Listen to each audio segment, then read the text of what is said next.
Hey, what's up? AEG Airsoft here, and I'm gonna do an unboxing video for you guys. So yeah, this is an AirsoftGI unboxing. So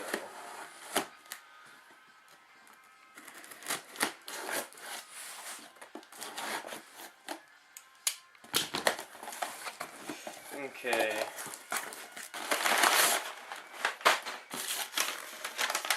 Shipping invoice.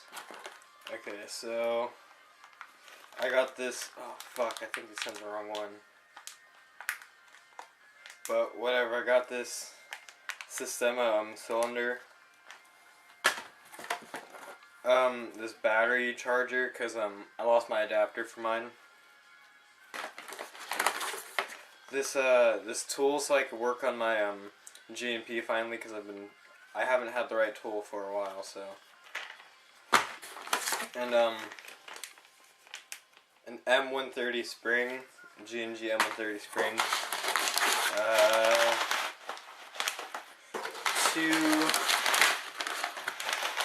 35,000 round King Arm 28 gram BBs, and holy shit.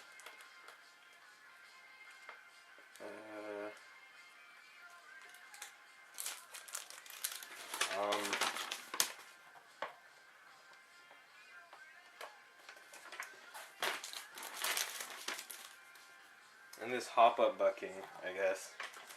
Okay, well, that's basically it. So, this has been AEG Airsoft, and goodbye.